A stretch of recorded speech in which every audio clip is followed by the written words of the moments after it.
Welcome to Talkin' Ball with Scott Theisen and Drew DeArmond. Call into the Neighbors Wealth Management Hotline now, 256-576-4977. That's 256-576-4977. Now, here's Scott and Drew. Away we go. Welcome in another brand new live edition, Talking Ball, 97.7 ESPN The Zone. Scott Theisen, Drew DeArmond with you until 9 a.m. As always, 256-576-4977. You can be a part of the show, be a part of the program on a Tuesday morning. You can join us as well. We got a lot to get through, a lot of conversation going on because yesterday, a busy day, as every coach in the league sits down in front of the microphone and kind of looks ahead to the new week. That does go for Nick Saban and Hugh Freeze. We'll hear from both of them coming up here in just a second. And speaking of that, Nick Saban did talk about, and you just heard the czar talk about it as well. Nick Saban. Let's see here. Here we go. Nick Saban on everything that happened after that block punt against Ole Miss. There was a lot of thought about that. I mean, it was not smart on our part to do what we did, and to get a bad snap after all that. But still, I'm not defending anybody, but with better execution, we shouldn't have snapped the ball over the quarterback's head. And we've got to get on the same page on the snap count.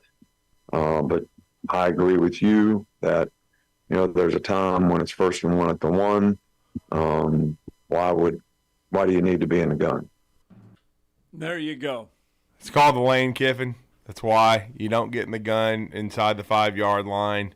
You freaking get under center and you run the football, especially when you're talking about when you get inside the 2 and the 3-yard line, you get in tight formation, you quarterback sneak it or you run it inside.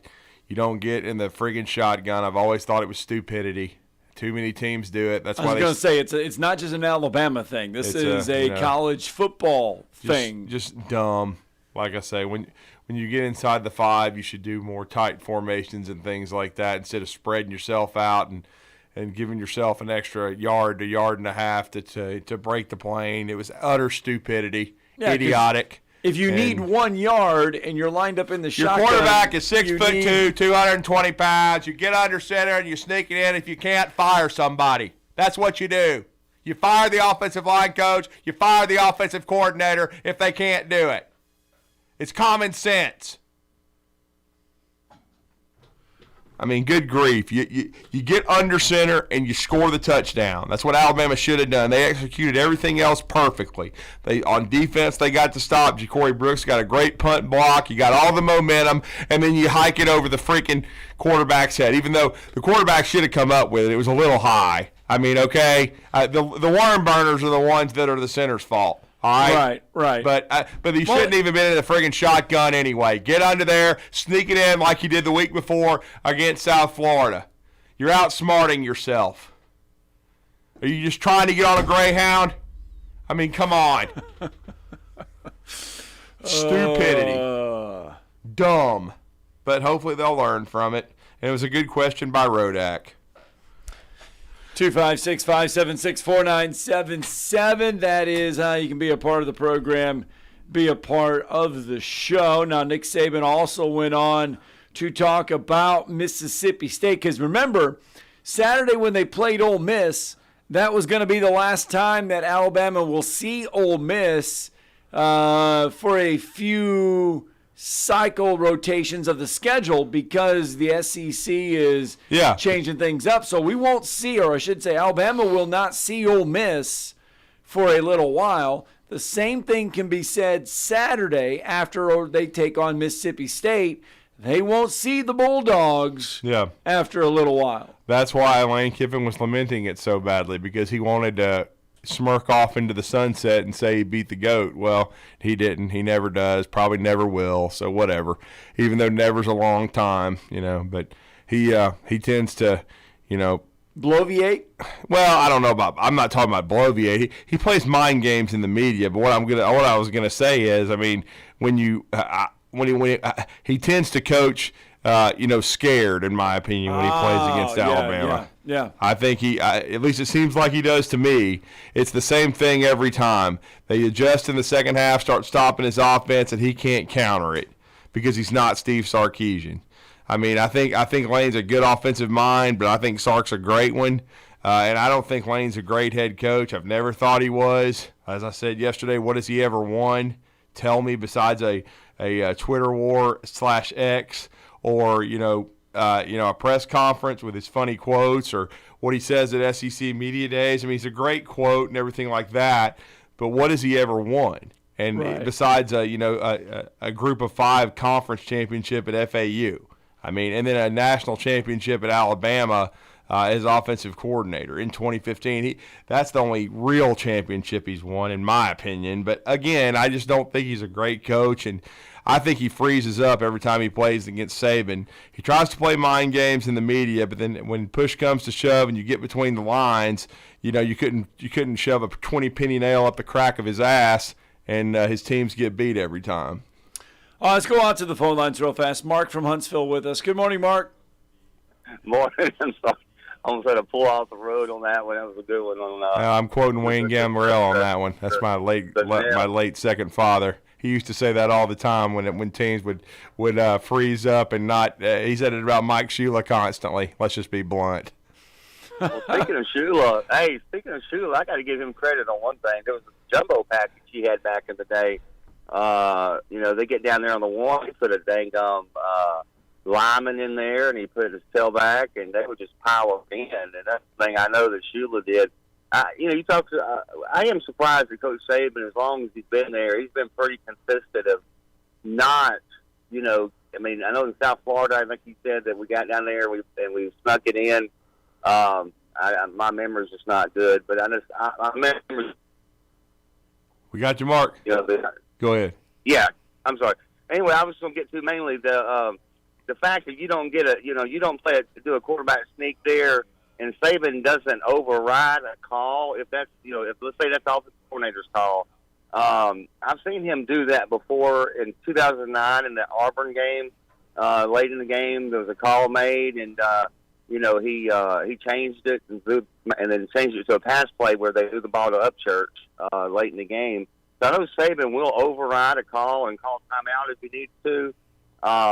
Coach Saban is the head coach, and ultimately, a lot of times we want to criticize offensive coordinator, and as we should, but I'm still not real happy with the fact. I mean, he's the head coach. By God, put on the one, get the quarterback under center, and let's get it in. And so you follow what my thinking here is. He is the head coach.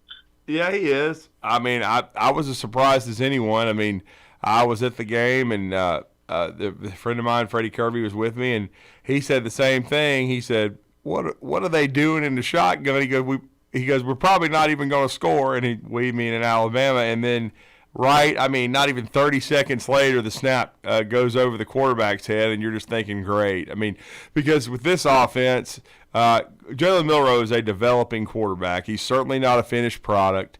And, if you had a disaster play, if you had Bryce Young, Mack, Tua, some of those guys, you could probably in 2 plays score a touchdown, throw the ball. But, Milroe has trouble in the red zone. And so he'd already thrown an interception. So it's like, good Lord, like what's going to happen? And surely to goodness, they ended up having to settle for a field goal. Luckily, they, even as Eli Gold said, I heard his call, he's like, that was tough, but at least, they were able to salvage 3 points out of it. And down the road, you can't do that. And I think that's mainly what Coach Saban was talking about. Like, what are we doing in the gun? Like, let's use our quarterback and his physicality. Let's use the offensive line and their size, and the running backs, because Roy Dell's a pretty good. They've been using him, as kind of the short yardage guy. Use Roy Dell Williams. Even Jam Miller, but Jam, of course, got ejected for another stupid, that was a dumb call anyway. I don't even think Jam did anything wrong, but I'm just saying run the football there and be smart. Oh, yeah, and another point real quick on Kiffin, and I think I called it on the show on this. He does it every year. he thinks he has to win not only the media war, or he always, for some reason, he wants to talk smack. Here's your popcorn, or you cut down the defensive coordinator who's calling plays. I mean, it's like putting up a sign, "We want Bama," right? That's what Kiffin has always done. We want Bama. Giving Alabama fuel. You don't think Alabama used those quotes this week? I mean, you'd have to be crazy not to think that Kevin Steele and that defense, who played inspired the entire game, and I'm telling you, I promise you, a part of that is Lane Kiffin. Yeah. Do you think he coaches himself out of? I mean, not coaches himself out of this game, as in he's just. But I think. Do you think he does it intentionally to coach himself out of this football, game? Man, think about it. 2 years ago, he says, "Get your popcorn ready." Throws his headset. Then he goes out there and he goes for it inside his own 30 like a dummy. And before you know it, in that game, Alabama's up 35-0 because he goes for it 2 or 3 times and gets stuffed. Alabama has Bryce Young, and they make him pay. He just doesn't coach smart football. He does stupid stuff. Now, he may go out next week and beat LSU, but it's like, I'm just telling you. Because he coaches different in that game. I just think he freezes up when he sees Nick Saban on the other side. It's like he's trying to talk himself into it. Like, I can do this, I can do this. He's trying to coach too hard, I think, and then in it's this just, game. over there, Because the Ole Miss that I watched Saturday against Alabama was not the Ole Miss that showed up against Tulane. There's a big difference. But I'm just saying there's a difference between, but the way that the game plan unfolded against Tulane, you almost expected to see them do the similar stuff against Alabama, and they didn't do it. They tried to do way too much. Well, here's the problem, too. He's having trouble managing Judkins. I mean, Quinshon's a very talented player, but the offensive line has struggled some. Yeah. Judkins is not getting 140 yards a game. Judkins is, I think, pouting a little bit and pissed off because he's not – in the Heisman conversation and things. Lane even said it back in he was too transparent back at SEC Media Days, talking about kids coming into his office. Well, he makes more money than me. What do I do? Blah, blah, blah. I understand. And what Lane, part of it was his rationale, and I understand it, is he's trying to say that this thing needs to be, the guardrails need to be put up. This needs to be managed. But at the same time, you're also opening up your own Pandora's box and exposing yourself for why your team is not as good right now as it probably should be. Right. All right, Brandon with us real fast. Good morning, Brandon.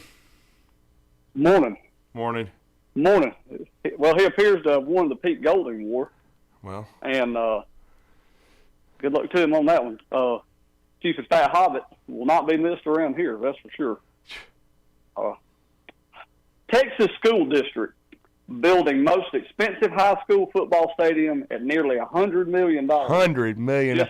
Allen, Texas's was 60. Wow.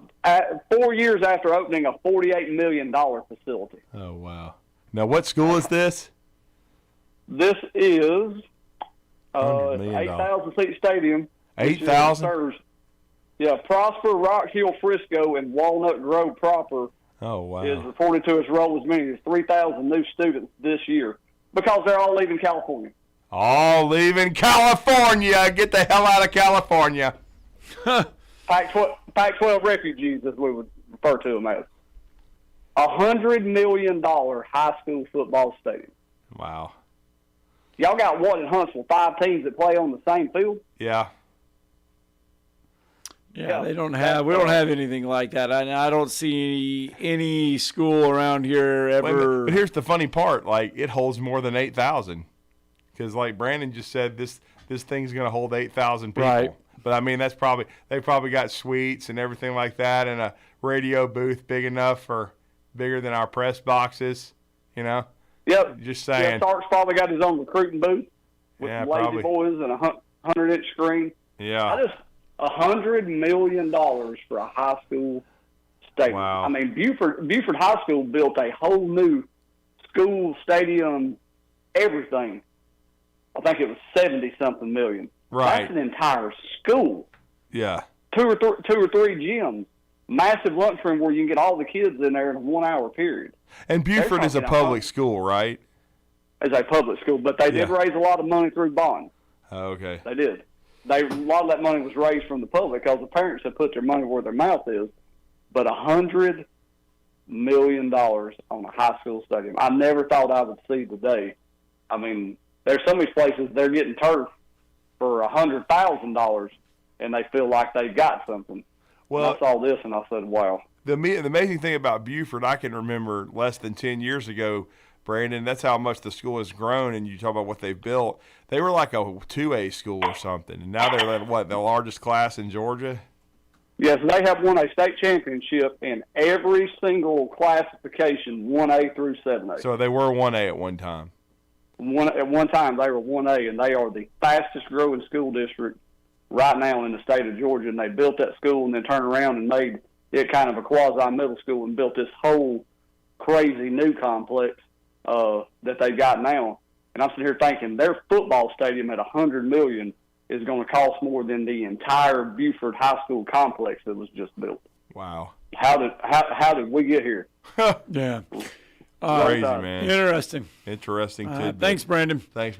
Well, and so I need to say this, though. They're considering building it. They haven't finalized, and they haven't gotten the go-ahead to do it. Will. But it's part of a $2.8 billion bond package. See, the bonds So it's a bond package. You know they're gonna. They always do this in Texas. Freaking, when about 10 years ago, it's been close to 10, when I went to Fort Worth area and covered the Alabama-Wisconsin game in 2015, then you start understanding the gravity of how big Texas is. Yeah. Like, I had heard of the new stadium. Like, wow, $60 million for a freaking high school stadium. You're wanting to see what something like that looks like, right? And then I'm like, maybe I could go see Allen play. Oh, it's only a 5 or 6 hour drive. I mean, you're like 5 or 6 hours. Right. And so it's just so massive. And so, but I mean, Well, they're going to build, part of this thing in Texas is they want to build 6 new elementary schools, 2 middle schools, and a new high school. Well, there you go. That's why it'll all get built. Yeah. So there you go. Let's get our first break in. When we come back, phone lines back open to you, 256-576-4977. Got to hear from Hugh Freeze and about the penalties for the Auburn Tigers. You're listening to Talkin' Ball on 97.7 ESPN, The Zone. Got state troopers on the way for a wreck at 53 in Harvest. They were trying to get the vehicles moved out. No injury reported there. Everything else seems to be in pretty good shape this morning. You be careful on your trip in. You could lose up to 4 sizes in 4 weeks with the 2030 Fast Track Weight Loss Program. Find out more at 2030huntsville.com. Captain Nick in the 72 and Jeff Popeye Skywatch Traffic Center. Did you know the state's top-ranked private school is here in Huntsville? What about one of the nation's few Orton-Gillingham Academy accredited schools? At Randolph School, our experienced teachers and coaches challenge and nurture students as they prepare for college and life. Our pre-K through 12 school includes Greengate School at Randolph, serving students with dyslexia. Parents, we know that you are your child's biggest advocate, and we invite you to explore your education options. Schedule a tour at randolphschool.net. Hunting and tailgating season is on us, and at Woody Anderson Ford, we believe it's time you got serious about an F-150. We've got nearly 150 to choose from, and without a doubt, one of the best F-150 values on the road today is our STX package. You get 290 hard-working horses, mated to a 10-speed automatic transmission that'll take you everywhere, from that tree stand to downtown Tuscaloosa. Body-colored bumpers, halogen headlamps, 20-inch machined aluminum wheels, and lots of tech too, like a rear-view camera with dynamic hitch assist, which you boaters and RVers will love. A 2023 Woody Anderson Ford F-150 STX packs a punch, but doesn't cost a bunch. You can drive one for $499 a month. $499. 36-month lease with $52.10 due at signing. No security deposit plus tax, tag, and title. Includes $399 dealer fee with your good credit. Offer ends September 30th. Call 539-9441 for complete details. Woody Anderson Ford. Hope to see you soon. Hello, listeners. My name is Jonathan Dunwoody, and I own Minuteman Press. We are a full-service print shop that is locally owned and operated. I have personally been handling direct mail for over 17 years and have a great relationship with the USPS. We are the only print shop in the area that is listed as a print provider on their website and the only printing franchise that can use their logo as our partner on marketing materials. We can help from conception to design, print, and delivery to the post office, And with our easy, secure online payment option, you don't even need to leave your office. Minuteman Press, we're not just putting ink on paper, we're building relationships. The Beach Boys. Live in concert. October 4th at VBC Mark C. Smith Concert Hall. The Beach Boys return to the stage.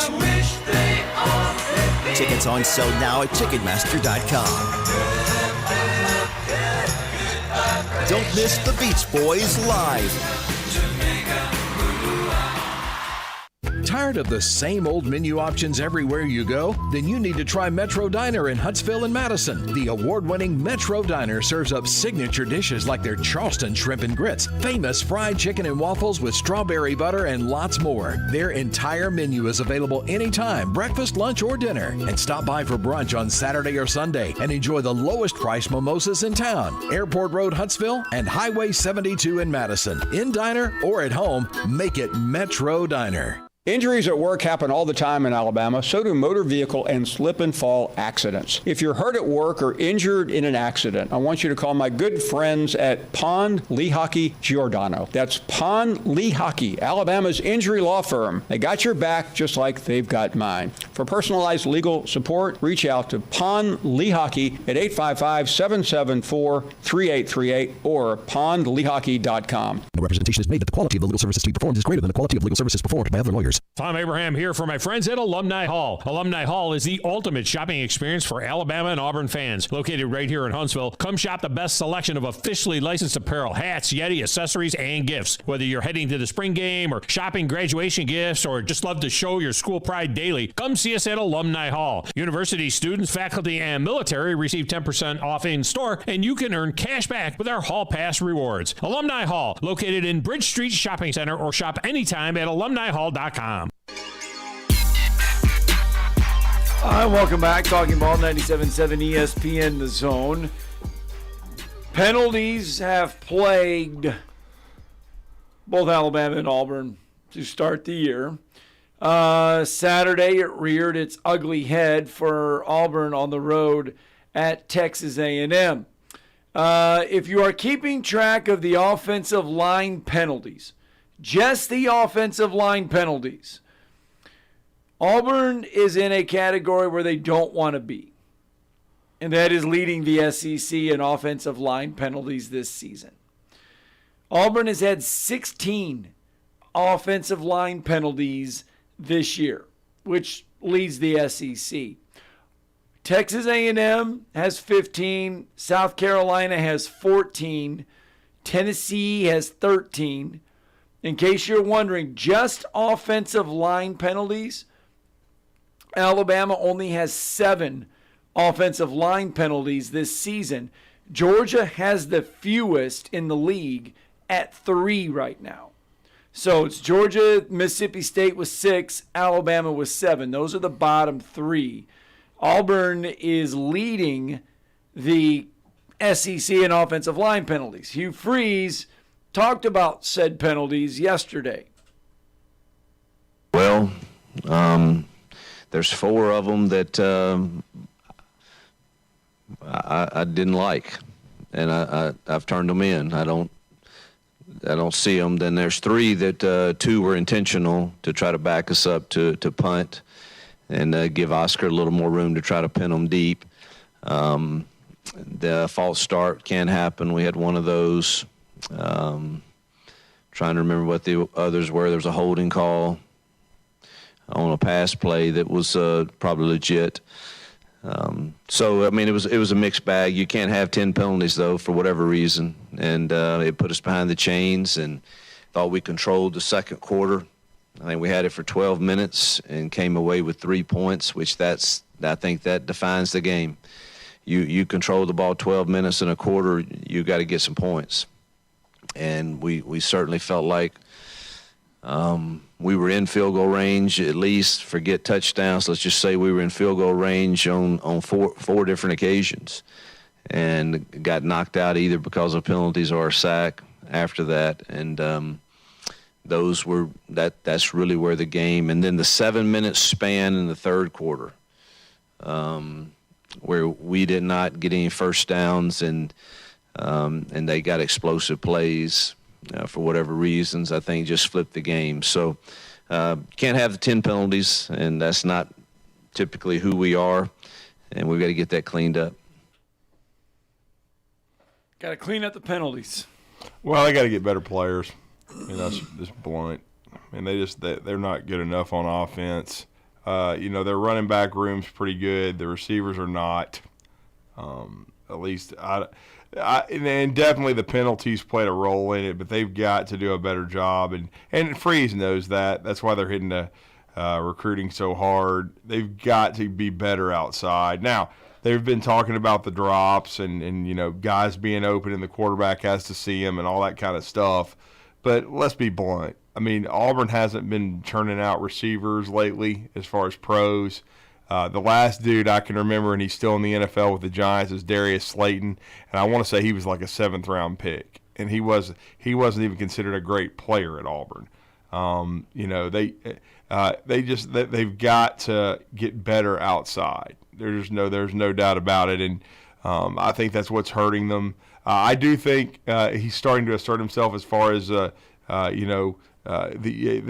transfer tight end from FIU, Fairweather. I think he's a good player. He certainly made some big plays, and helped them beat Cal. Fairweather only had 3 catches for 5 friggin' yards against Texas A&M. That's not going to cut it. And then think about it. I mean, they had 9 completions for 56 yards, so they had no explosive plays. Shane Hooks is not the kid from Jackson State. He's not explosive. He's a nice red zone guy. Javarius Johnson can't stay healthy, hasn't ever really done a lot in his career at Auburn consistently. Jay Fair, who this new coaching staff, I think, helped him get a fresh start. They just don't have a dude that you have to game plan around that you're like, okay, this guy's consistently going to make plays. And, of course, I think the quarterback, you got to have a guy that can deliver the ball. But I just think overall they just don't have enough guys. And the running back room is good, not great. I think Hunter's a good player. I certainly think Alston is too. And I think it's a good running back room, but they just need more guys as far as outside. They just don't have those explosive weapons, and that's why Jason Caldwell said it for the last few years. They haven't been great on offense because you can't make that explosive play, go 60, 70, 75 yards. It's very difficult to drive the ball the way. I mean, think about it. Hugh Freeze just said it. They had the ball 12 minutes out of 15 in the second quarter, and they kick it, and the field goal they kicked was 53 yards. Yeah. At the very end of the half to cut it to 6-3. They were down 3 points, but they could not punch it in, man. And they just don't have the kind of personnel. And the offensive line is better, but it still doesn't have enough dudes to it either because the 2 previous head coaches, by the end of the Malzahn administration, Brian Harsin, his 2 years, the offensive line recruiting was an abomination. Okay. Yes. No, you're right. So you're right. And that's why they had to basically flip almost the entire offensive line in the transfer portal. You got the Jeremiah Wrights and the Cam Stutzes and all these guys, but everybody else is a new player, and they're still trying to come together. And now they're in a very difficult portion of their schedule, where they play Texas A&M, who's got all these 5-star guys, and then has a really good front 7, and then you got to play Georgia at home, and that's a terrible matchup because Georgia's got a lot of talent, and their front 7 is. I know they may not have some of the star power that they've had the last 2 years, but they're still very, very talented. Don't get it twisted. So that's the thing. Auburn's just. Right now, it's a talent deficiency more so than anything. I don't really think it's a schematic thing. Right. I think certainly they've got to clean up their execution and cut out the penalties. But I still think for what we're seeing is they're still not talented enough. And I still say their ceiling is probably 7-5. It will be the 128th meeting of the Deep South's oldest rivalry on Saturday. It is a 2:30 kick, Auburn and Georgia. We finally will get Brad Nessler, Gary Danielson back this week as they were Big Tenning last week. And the thing is, their defense got transformed via the portal, and I actually think that's worked better. Their defense on Saturday played well enough, especially in the first half, that if Auburn's offense was clicking maybe halfway, they could have easily been up 14-6. Well, think about it. They were on the field forever, man. I mean, I know they gave up some explosive plays in the third quarter, but Auburn couldn't even make a friggin' first down. How are you supposed to help your defense out if you can't even move the chains? Not once. Right. I mean, they stood on their heads against Cal, and they made But the offense wasn't spectacular. No, in the Cal game either. But they made them kick field goals, and Cal was Joseph Bullising it. You know, they were. I mean, they're missing field goals. Harkens back to some Alabama fans' painful days. Or Flugnet, it, if you want to flug it, Ryan Flugner. Even though I think he's a doctor or something now, he's doing well. 256-576-4977, 730. Let's get a break in. When we come back, we'll get out to your phone calls after this quick, and I say quick, timeout. You're listening to Talkin' Ball on 97.7 ESPN, The Zone. From the Fox 54 Weather Center, I'm Chief Meteorologist Jordan Dressman. A mostly to partly sunny sky this afternoon, maybe an isolated, widely scattered shower or thunderstorm. Otherwise, it looks like temperatures are going to climb into the mid and upper 80s. Some of us could end up seeing the lower 90s. Dropping into the mid 60s through the overnight, early into your Wednesday morning. Much the same for Wednesday afternoon, a partly sunny sky. Temperatures climbing into the mid and upper 80s. An isolated, widely scattered shower or thunderstorm certainly can't be ruled out. I'm Chief Meteorologist Jordan Dressman on your home for ESPN Radio, 97.7 ESPN, The Zone. Picked up a wreck in Limestone County, 72 in Burgreen. That one's got some eastbound blockage, and it may have had a minor injury. 53 in Harvest. Nobody hurt there. They were trying to get that one out of the way till a trooper could get there. And Old Highway 20 in Seegers Road got a problem with the railroad crossing arm. Dr. Sandman has the Somnodent, a safe, insurance-approved alternative for snoring and sleep apnea. Dr. Randall Sandlin, 350-CARE. Captain in the North Parkway Popeye Skywatch Traffic Center. Tom Luganbill here for my friends at Woody Anderson Ford. Bobby White and his team take great pride in their service department, and you can see it the moment you walk into those beautiful new service lanes. And just like a championship team, they all work together to make sure your experience is second to none, whether you drive a Ford or not. Also, check out the gold certified pre-owned inventory at Woody Anderson Ford for great deals every day. Stop by and see them at Jordan and Sparkman or at Woody Anderson of Madison on Hughes Road, or visit WoodyAndersonFord.com. The kitchen is the heart of any home. It's where the family gathers. It's where kids discover old recipes and make them their own. Just starting out or just now getting started on the dream kitchen you've always wanted? I'm Chris Haygood, and from all of us here at Bob Wallace Appliance to the home builders and the homeowners of the Huntsville area, a heartfelt thank you for buying local. We're in Huntsville, Florence, and Coleman, and online at bobwallaceappliance.com. Tom Abraham here for my friend Brian Hamaker and his team at North Alabama Mortgage. Look, buying a home is the biggest purchase you will make in your life, and it can be a bit intimidating, so you want people that can help walk you through the mortgage process and get you the best deal possible. That's what North Alabama Mortgage does, and they do it in Alabama, Tennessee, and Florida, from first-time purchases to refis, conventional, VA, FHA, and USDA loans. They have the solution at North Alabama Mortgage. Visit NorthAlabamaMortgage.com to learn more. That's NorthAlabamaMortgage.com. I'm attorney Gary Lackey. If you've been injured and need a lawyer right now, and pick up the phone to call, you know, one you've seen on a billboard or on TV begging for your business, do you know who you really get? I'm attorney Jennifer Lackey. You want to talk to your lawyer. You don't want to reach a call center, not in some office 100 miles away. With the Lackey Law Firm, that never happens. My clients talk to me. And me. I'm attorney Justin Lackey. We're the ones that you talk to. We're the ones that you meet with. And we're the ones who handle your personal injury case. You want to talk to me? You just call me. And we'll take care of it. You worry about getting well. We'll take care of the rest. The Lackey Law Firm. And I'll go you one better. If you can't come to us, we'll come to you. The Lackey Law Firm. The Lackey Law Family. 1-800-4-RIGHTS. No representation is made that the quality of the legal services to be performed is greater than the quality of legal services performed by other lawyers. Are you tired of chasing a roofing contractor to show up on time, or even show up at all? I'm Sam Fleming with Fleming Roofing and Restoration. Our motto at Fleming Roofing is we show up. Our goal at Fleming Roofing is to provide the reliable customer service that you deserve, and we have the resources to meet all of your roofing needs, residential, commercial, industrial, replacement, or repairs.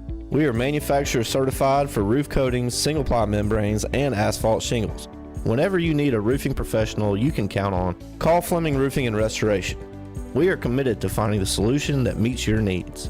We don't have quotas or heavy-handed sales tactics. Fleming Roofing, we have expert experience. We show up. Free estimates, residential, commercial, industrial, replacement, or repairs. Check us out at FlemingHSV.com. FlemingHSV.com. When you need a quick response, it's Fleming Roofing and Restoration. We show up. There you go. Welcome back. Talking Ball 97.7 ESPN The Zone. Scott Tyson, Drew DeArmond with you, 7:35 on a Tuesday morning. A lot of good stuff still to get through today. And kind of we're thinking the Auburn situation's bad. Just watch Zach Wilson's highlights. Good Lord. Well, yes, the Auburn quarterback situation, not great. But if Peyton Thorne can settle down and get on the same page as Hugh Freeze wants him to be, then I think the Auburn Tigers will be just fine. They just got to do a little tweak here and there with some things. Lewis with us this morning. Good morning, Lewis. What's up, Lewis? Good morning, fellas. How y'all doing? Good. All right, so talking about Auburn and their situation, their quarterback situation. Who's their OC? Philip Montgomery, yeah. Has he been there for a while? Nah, Philip Montgomery's in his first year. He was the Tulsa head coach for the last several years, and Freeze hired him. All right, because when you think about it, TJ Finley is balling out of control at Texas State. And, what's Bo Nix? Bo Nix, yeah. He's balling out of control also. So it's like two misses that they have. Maybe those guys weren't meant to play in the SEC. You know, who knows? You know that. Well, I think if Brian Harsin was at Auburn, if Brian Harsin doesn't come to Auburn, Bo Nix might have stayed. Well, but that was the best thing for Bo Nix, though, because I'm just telling you, no matter who came to Auburn or whatever, the biggest problem for Bo Nix and even TJ Finley to a degree, but especially Bo, because I saw Bo in high school. I thought he was a great player, really good player. It's about who you got around you. And it's just what I got through saying in the last segment. Auburn doesn't have enough dudes, man. They haven't done a good enough job recruiting in the last few years, and that's why quarterbacks like Nix and Finley have gone elsewhere and played better because, quite frankly, I'm not trying to – they do – like I say, Auburn's better than Texas State, but still – I mean, they don't have the NFL guys around you when you're playing big boy football in the SEC to win. You're right about that. So you think Robbie Ashburn should kind of sort of consider what he's going to do there? Because he looks more like a Bo Nix in a sense. So taking that leap of faith, going elsewhere in a different conference, just might help him out a lot as well. Well, I just with Robbie Ashford, I just don't know. He is a really, really good athlete. But going all the way back to his days playing for Josh Niblett at Hoover, he's never been able to really throw the ball consistently. Right. So with him, to me, I think it's more of a zone read run type system, and that's not what Hugh wants to do. Hugh wants to throw it. He's always thrown it everywhere. I just don't think Robbie Ashford, fits what Auburn's doing now, and I just think he needs to go to a school that features more the quarterback as a runner. And a spread option type thing, and I think he would be much more successful. But, I mean, that's just me. Now, I will say this, with the advent of the spread offenses and everything, like Robbie Ashford at one of the service academies, I think would be a really good fit. But Air Force, Navy, Army, but they're not – think about it. I mean, even Virginia Tech, they used to feature dual threat quarterbacks all the time. They've gone more toward a spread system Hendon Hooker had to get out of there to go to Tennessee and develop. Yeah. There's not a lot of them left. I'm talking about in Power 5 football that basically run spread option type attacks. And so to me, it's with Ashford, it's about the fit. Yeah. Which leads to my next question. Do you think colleges are still actually taking these quarterbacks and how do you say it? Do you think they're still like training them and working on them into becoming better quarterbacks? Because you see, they go to the NFL and they think they really think. Oh, I do think, Lewis, there's not as many, and I think what you're trying to say is there's not as many quarterback gurus as people think there are. Because I think developmental wise, yeah, they're not. A lot of these quarterbacks are, not being developed properly. I don't think, certainly Lincoln Riley has a case that he's developed a lot of guys and won Heisman's and got them drafted. But I will say this, Jimbo Fisher. The thing that's so funny in scattershot is right now Alabama would probably be considered numero uno because they got 4 starters that are actually starting and playing pretty well. But for all the quarterbacks USC has had, and they've had a ton of them. I mean, a ton of them go there, get drafted, go in the first round, win the Heisman. Yeah, but Palmer was the only one that played a long time. A lot of them are just like, Matt Leinart didn't last. No. I mean, I thought he would be a really good pro. He didn't last at all. My man with the Jets, it did not last either. That's another Jets when they thought they had finally figured it out. He didn't last. And he didn't end up being, a frontline guy. Well, I think Caleb Williams probably will be, but you don't know. Matt Castle. Yeah. Well, and Castle didn't even start, and yet he had a decent NFL career. It's just kind of funny how these quarterbacks, even the ones from Oklahoma and some of them from Lincoln Riley, they haven't. I mean, think about this. I mean, Kyler Murray's had some success, not in the playoffs though. We've already seen Baker Mayfield lose his job. It's kind of scattershot with quarterbacks, but it's kind of what Lewis is saying. Mark Sanchez, the Sanchez. Yeah, I couldn't remember his name because he flopped anyway. I mean, he had like 2 good years. But the thing about with the quarterback position is, it's also hard to quantify because look, BYU if went under Lavelle Edwards, put a bunch of them out that ended up being great. But look at Zach Wilson, he's floundered. They haven't put guys out like they used to. The quarterback guru or whatever is kind of hard to find. It's one of those things where it's hard to quantify. The quarterback is almost like a 50-50 crapshoot as to how if you're going to find a guy that just because you draft him in the top 5. What it really is, and I think this goes back to something Lewis is saying, but I'm going to add to it, is so many of these organizations, and I'm talking about NFL, they don't surround the quarterback with an offensive line, with receivers. They think they draft a quarterback, and he's just like luckily the Bengals have been a little smarter. They got Jamar Chase. They started beefing up their offensive line. You have to surround the quarterback with players, or you're going to get beat down like Andrew Luck did. Andrew Luck was a supreme talent and should have been a Hall of Fame player. But his offensive line was so porous every year that he was there. They just didn't give him enough talent around him, man. You've got to surround the quarterback. As soon as you draft him in free agency in the draft, everything you do from that point forward, at least for the next 2 years, should be to protect your quarterback. Yeah, I agree. All right, Lewis, thanks for the phone call, bud. We got to go a bunch of let's get to Jeremy real fast. Good morning, Jeremy. I've noticed to add on his point, if you watch, it looks like the NFL and college are looking for 2 different quarterbacks. It's like they're looking for something different to lead their team, and because you look at these quarterbacks that just blow it out of the water and do incredibly well in the college football, then they go to the NFL and they're flops. And it's just a different game. It's the style of play. Yeah, I mean, you go from throwing putting up 400 or 500 yards against the team to everybody on the other side are as fast, if not faster, than the guys that you were throwing to in college. So, I mean, it's a different game. It's a different thing. And, look, I don't care if Bo Nix goes out there and throws for 1,000 yards. I still don't think he'll never make it in the NFL. He will be the one that when he goes, he won't make it.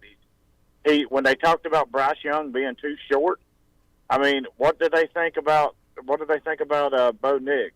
I think Bo Nix went to the right conference for Bo Nix, and that was what he needed, was to be in a conference that don't play defense. He'd have done great in the Big 12 too, but I think the SEC is the measure of a quarterback, and the Big Ten, to an extent, is a measure of a quarterback. You get good quarterbacks coming out of those leagues. But if you look at the past, some of the best quarterbacks that have come out of the MAC. Well, yeah, I mean, certainly Ben Roethlisberger has. I mean, and they still do. That's why it's a crapshoot. You get Tony Romo's from Eastern Illinois. You get some quarterbacks that come out of smaller schools that end up being great players, just happen to slip through the cracks. Josh Allen at Wyoming. But again, I think Buffalo also did a good job surrounding him with talent. So, and then we've had another listener send it in. Sam Darnold was another one. But I'm just telling you, if you go to the Jets, you're doomed. You're doomed. You're doomed. You're doomed. If I was an agent and I had a client, I'd be like, the Jets will not draft me. Okay, we're going to demand a trade. I do not want to go to the Jets. It is a pathetic organization. I mean, I love Joe Namath, but the Jets suck. I mean, they have sucked ever since he left. They are terrible. Look what happened. I mean, 4 plays in, Aaron Rodgers tears his Achilles. I just would not want to go to the Jets under any. I was praying Mac Jones would not go to the Jets. Do not go to the Jets. You're doomed. I'm just telling you. What would be worse right now, going to the Jets or going to the Bears? The Jets. Jets, Jets. And there's a curse there with. The Bears have had a ride. The Bears have had. I mean, some look, success. I'll just say that's another good point. We can transition there because again, like we said, Sam Darnold, Matt Barkley, Justin Fields. Barkley was a longtime backup in the NFL. But here's the thing with the Ohio State Buckeyes. You can say their quarterback situation, I'm talking about being superstar QBs, is even worse as far as the transition to the NFL than USC. Name me one. Now, Stroud may break the mold. He had a good game last week. He's had a couple, yes. He might finally break the mold. But all these Ohio State guys have stunk. I mean, they've gone to the NFL, and they have not been able to sustain careers. They have not been any good. None of them. And they cannot count Joe Burrow because he was on the bench. Okay? They never played him. They're the Big Ten, because Florida was the same way. I felt like Florida's quarterbacks were the same way. They went to the NFL, and you really didn't hear much about them after that. Well, I just think Spurrier, what he was doing was he was ahead of his time in the college game, but it just didn't translate to the pros.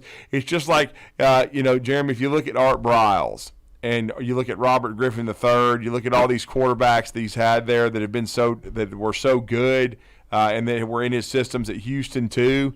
None of those dudes ended up doing anything in the NFL because I think it was more scheme than the player. Yeah.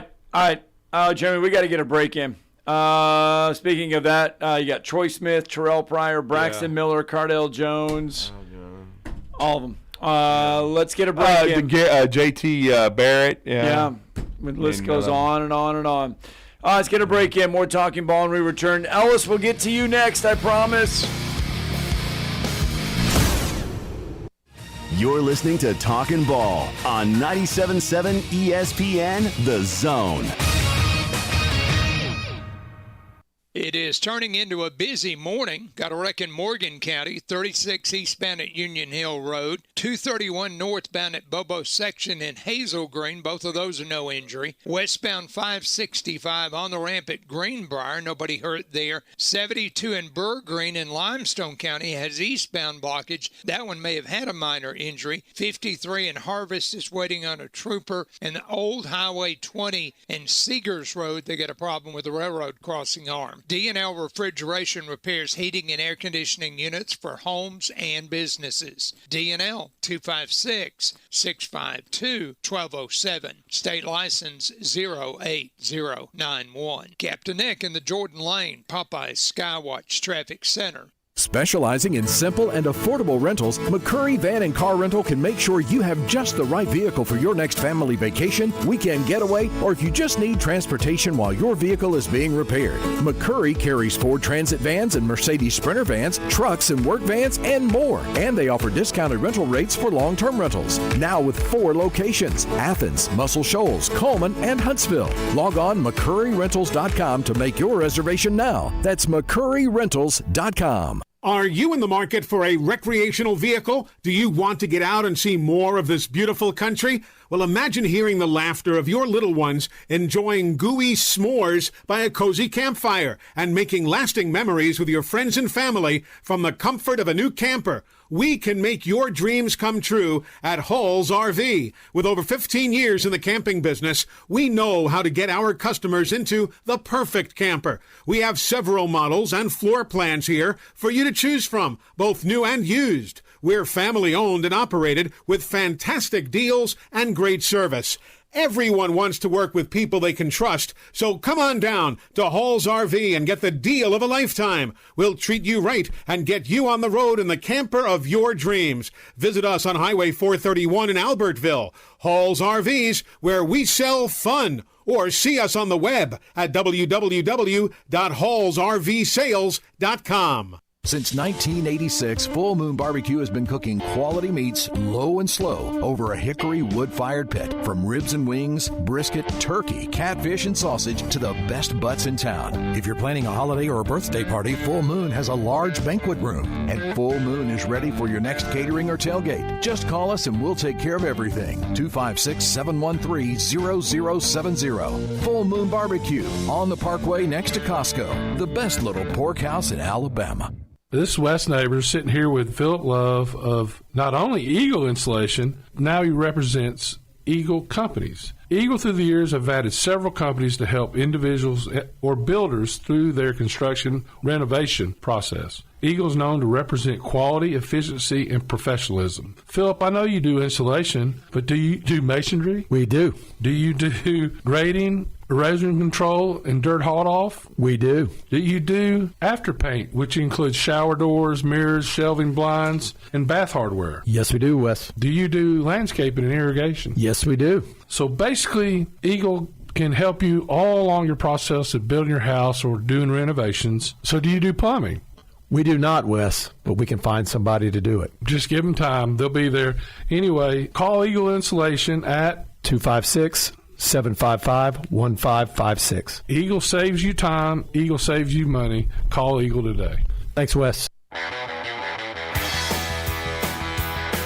And welcome back. Talking Ball 97.7 ESPN The Zone. Scott Tyson, Drew DeArmond, and we've kind of launched into a quarterback kind of trying to decipher why college to the NFL right now is so lacking. And I just say it's scattershot. I just say that the college game right now, while it looks, I never played, so I don't know. It's an offensive game. It's an offensive game, but I think the college game plan sometimes is simplified down so that these quarterbacks, especially ones that Urban Meyer had, these offensive schemes, they take away a lot of the thinking that the quarterback has to do.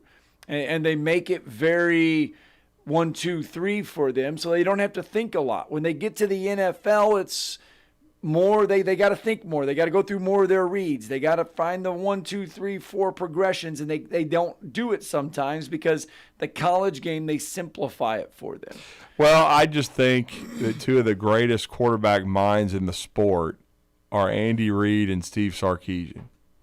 And, Scott, what is the common denominator with that? BYU. That is your actual haven for quarterbacks. LaVell Edwards. Coach LaVell Edwards. Yep. And, you know. I mean, you think about that. We were talking about that during the break. The late LaVell Edwards. Jim McMahon. Yeah. I mean, Robbie Bosco, Steve Sarkisian. You go down the list. Ty Detmer. Ty Detmer won the Heisman. That's right. I mean, they've had so many great players at the position. Not all of them went on to become superstars in the NFL, but most of them at least had solid careers. Like Ty played several years as a backup. They were just very, very productive, and they had so many guys that ended up becoming starters in the NFL and playing a long time. And so, to me, I've just always thought BYU – and again, in the way they develop coaches as well, because Andy Reid, he always made the right decision. He drafted Donovan McNabb. Of course, you could tell Donovan was great at Syracuse, but there were still people that wanted him to take Ricky Williams with the draft pick, which he did not. He took Donovan McNabb, and then he traded up. He was one of the few that had Pat Mahomes rated a high first-round pick. And hell, he's already won 2 Super Bowls. Wow. He knows how to evaluate quarterbacks. He had some guy on his staff too at one time, Norm Chow. Who developed one. We're not talking about. Yeah, there you go. He was Norm Chow. That's a great point. Another BYU guy. BYU guy. And he was on Chuck Amato's staff, and he was the offensive coordinator at NC State for Phillip Rivers. Yep. Exactly. Norm Chow, I know he wasn't a great head coach, but the dude was a stud offensive coordinator, and he came out of the BYU tree as well. So in other words, hire a BYU guy on your staff if you want to be worth 10 cents at the quarterback position at some point in time. That's what you got to do. Other connections. He did not play or coach for LaVell Edwards, but he was heavily influenced by Coach Edwards, Mike Leach, and Hal Mumme. Yeah. So there you go.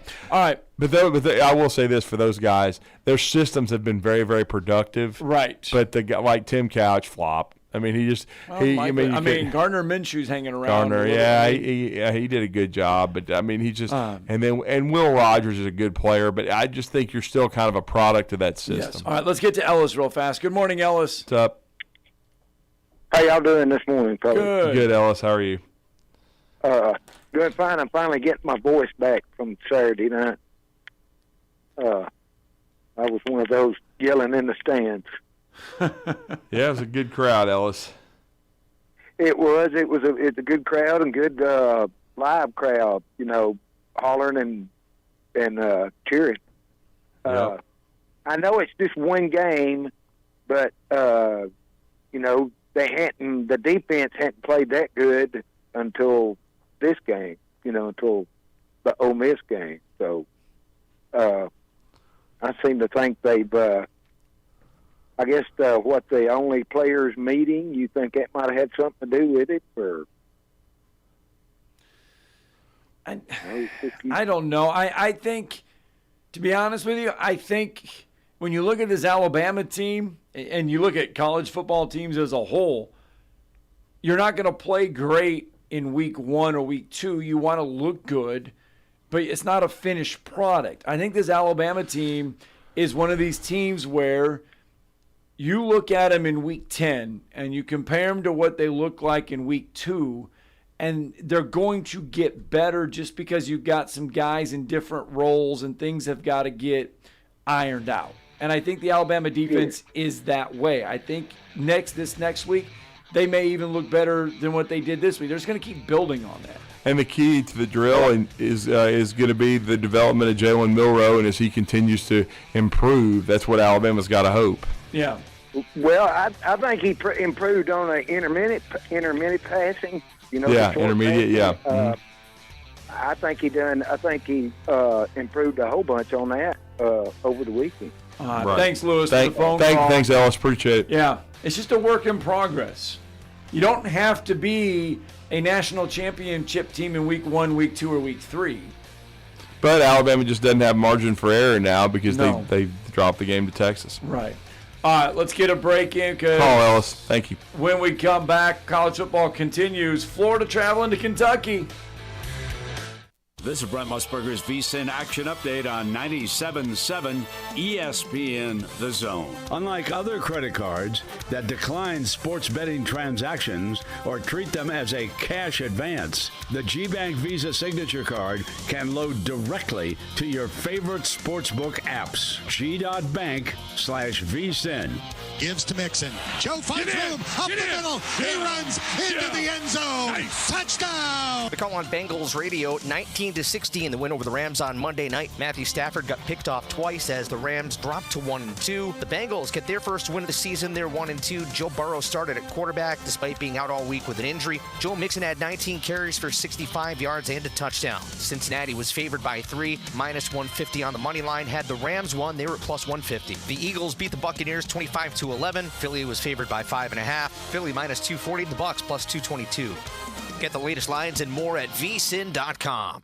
WZZN, Union Grove, Huntsville, Alabama. 97.7 ESPN, The Zone.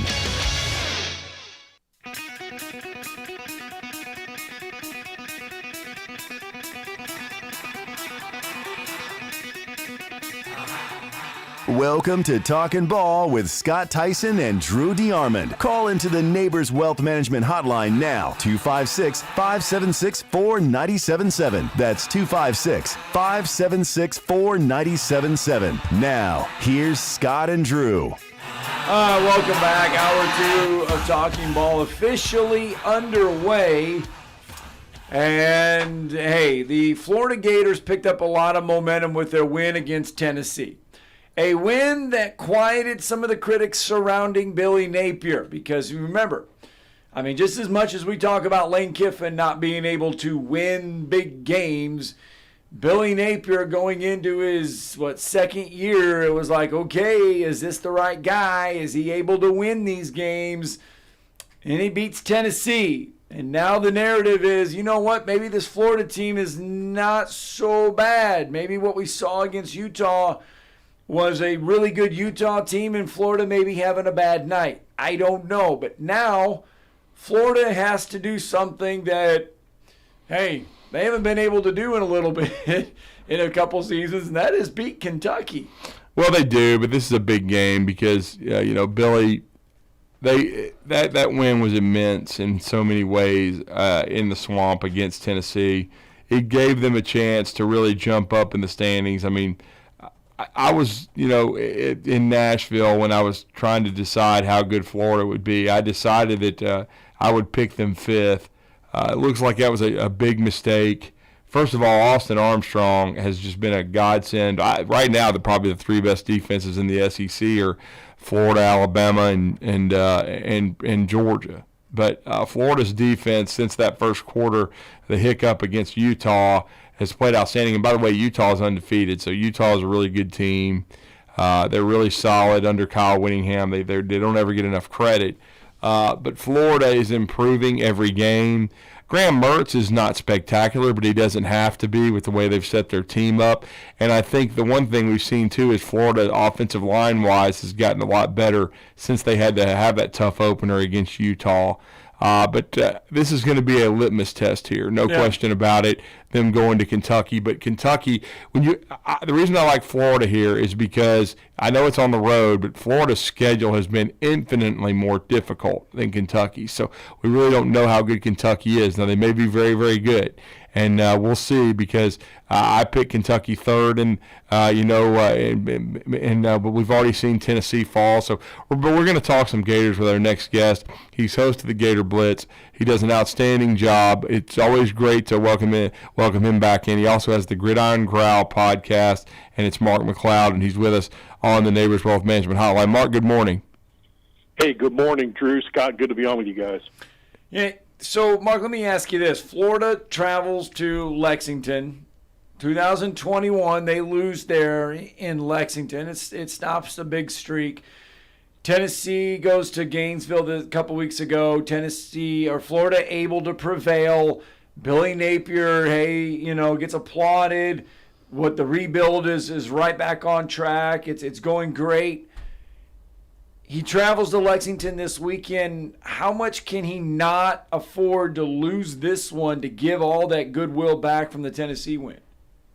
Yeah, you're right. I mean, even after last weekend, and there were some major hiccups last weekend, but still, Drew said it. There's major momentum with the program now, And I think, Scott, the other thing that Drew touched on is going on the road. Florida did not play well on the road against Utah. the staff has to know, look, we can't do this again. We were out-coached. We didn't look prepared. We just looked awful against Utah. Now here's another opportunity to go on the road to prove who we are. I think the Kentucky being undefeated, Mark Stoops, the loss of the streak, I think all these things has gotten Florida's attention, and they know they can't take Kentucky for granted. They think Kentucky's a really good football team. So I think you can't lose that momentum. You had a bunch of big recruits in the stadium last weekend, actually the last 2 weekends. Yeah, and you've gotten a lot of good momentum there as well. So you're right. I mean, look, you don't need a major step back. If you lose to Kentucky, you better have gone up there and played awfully well, and Kentucky better have proved themselves, because Drew's right. The schedule for Kentucky, I mean, it just hasn't been very eye-opening at all. No, I mean, I'm looking at this right now thanks to our friends at Full Moon Barbecue here. I mean, look, Ball State, Eastern Kentucky, Akron, and at Vanderbilt. I mean, they have this is going to be their first big boy game. Now, it may work to their advantage because they were trying to get a new quarterback, and Devin Leary from NC State acclimated. They've got Ray Davis from Vanderbilt. They've got some new parts. But the thing is, Florida's tested themselves a couple times, and even in the loss, we talked about the formula being out of whack because he had to throw too many times. But Graham Mertz, there was too many people kind of shoveling dirt on him before the season. He's actually been really, really good, Mark. He really has.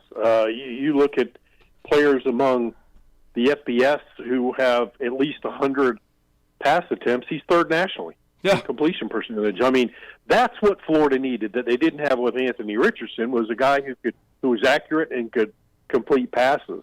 It's just been phenomenal to watch him do that. Now, he's not the guy. He struggles to escape pressure sometimes. We certainly saw that last weekend and the weekend before when he was under pressure. He's not that guy. He's not the guy that's going to be the RPO guy. But for what he does, he is really very good at what he does. And the thing that he's done for Florida, guys, that again, Richardson struggled with a little bit. Richardson would try to make a play. Graham Mertz will not do that because he understands and gets how important it is to avoid takeaways and turnovers. But let me ask you this, Mark. They don't need Graham Mertz to be a Heisman Trophy candidate. They don't need Graham Mertz to be out there to be Superman. Yeah, they just need him because really, I mean, this program, Graham Mertz is, let's just call it, he's a stopgap quarterback for this Florida team, right? I mean, the future that Billy Napier is building is through the recruiting base. They just need Graham Mertz to be not Superman. You're right. They don't have that guy. They don't have that guy, Scott, that they can put on this offense on the shoulders and go win a game. What they have is the offensive line and that running back room. That's what what they want to do and do effectively. Now last weekend was a mess. You got Kingsley Eguacan out, the veteran center again with the ankle injury. We're told he'll be back this week. They also had the right side of their offensive line out because of the late game fight against Tennessee for the first half. And one of those guys, Micah Mazuka, who transferred in, did a fabulous job at Baylor, transferring into Florida. He didn't meet the qualifications that Billy Napier. He didn't play at all last week, and that was a disciplinary issue. Billy Napier had, in addition to being suspended for the half, he had disciplinary things in mind for the guys who were participating in the fight. So they were out with Dante Zanders as well, their starting tight end. So they had a redshirt freshman starting at tight end who had never started. So there were some things last weekend that made it difficult, and then thankfully, blessing of the Lord that Florida was able to go and have Trace Mack come in as the field goal kicker. He won the job last week in practice, and because they've had some struggles, and he gets 5 attempts and he hits all 5 of them, including one of them, a 54-yarder. So that's kind of a blessing in disguise that, yes, the offense didn't do what they needed to do in the red zone, but you finally got to work on those field goals because two weeks already this season you've had missed field goals that quite frankly were things that were chip shots or should have been made. Well, if they win this game inside Kroger Field too, to snap this streak against Kentucky, this puts them in position though where the cocktail party always means a lot, Mark, but it could mean the division. Yeah, you're right, and we've seen the SEC is a bizarre conference. I go back to when we were in Nashville, Drew, and I'm looking at and listening to these guys, and the first thing that I walked away with, wow, there's going to be some offensive line struggles in this conference this year. Some real struggles. We already knew there were going to be quarterback issues because you didn't return that many quarterbacks, but there are going to be some offensive line struggles. And then you kind of wondered how everything was going to piece together with so many moves within the transfer portal. And I think we've seen some real issues in the Southeastern Conference. I think a lot of that can work itself out in the next 2 weeks, but it's made for a very bizarre start to the SEC. It really has. Billy Napier goes and gets Austin Armstrong as his defensive coordinator. Last year, Florida allowed, over 424 yards I got a the game. text, man. Trust me, Mark's texting me from the press box. I mean, I felt bad for him. Hey, I tweeted out some wild turkey on Saturday after Alabama beat Pete Gold. He needed some last year watching the defense. It was bad. Now they're down to 244. I mean, look, this Austin Armstrong was an up-and-comer. That's why Nick Saban wanted him as on his staff. But there was questions whether or not he was ready to be a Power 5 defensive coordinator now. I think those questions are, at least for right now, we can say yes, Austin Armstrong ready to be a Power 5 defensive coordinator. Yeah, Third and Grantham is out the door. Last year was kind of a bridge, I guess, to this new defense. I don't know what you call it. But yeah, Austin Armstrong, Florida. First in the SEC, fifth in the FBS in total defense. I mean, you can just see it, guys. You sit there and you watch over the course of a game, and you can see what they're doing. And they're not doing it by selling out with a blitz every play, or they're just there's a lot of steady play. Being in the right spot. Yeah, you're exactly right. And also, guys, I think the thing that also probably helped Florida a bit, going back to some coaching changes. I think putting Corey Raymond in charge of the entire secondary actually helped Florida this year. I really do. I think it's helped a bit because Florida's had a lot of struggles in recent years with safety play. With safety play, Florida's had some phenomenal safeties through the years. But the last few years, it's been a real struggle to watch safety play at Florida. Now you've got two young guys. Jordan Castell has been terrific for Florida this year. He really has. You saw a little bit of the hiccup with the safeties, Mitchell and company, Moten in that Utah game on the first play where Moten didn't get back in time. Mitchell is the other safety now. He's had a few tough moments, but overall he's starting to play really, really well. And I think that, coupled with what Armstrong has done, the fabulous job he's done inspiring these kids, getting them to communicate, getting them on the same page, I think it's been enormous for Florida to hit the transfer portal and bring in Cam Jackson on the inside. He has been terrific on the nose. So I just think you've had there are a lot of pieces at play there that really come in. But just as you said, Scott, bringing in Austin Armstrong was a fantastic move for Billy Napier. Well, and I got to say this too. And Mark sent me this. This is a pretty stunning stat. Hopefully, this is gonna. It's an anomaly because if you keep playing great defense, that they're going to come. But Scott, they've done all this with one turnover. They've only forced one turnover the whole season defensively.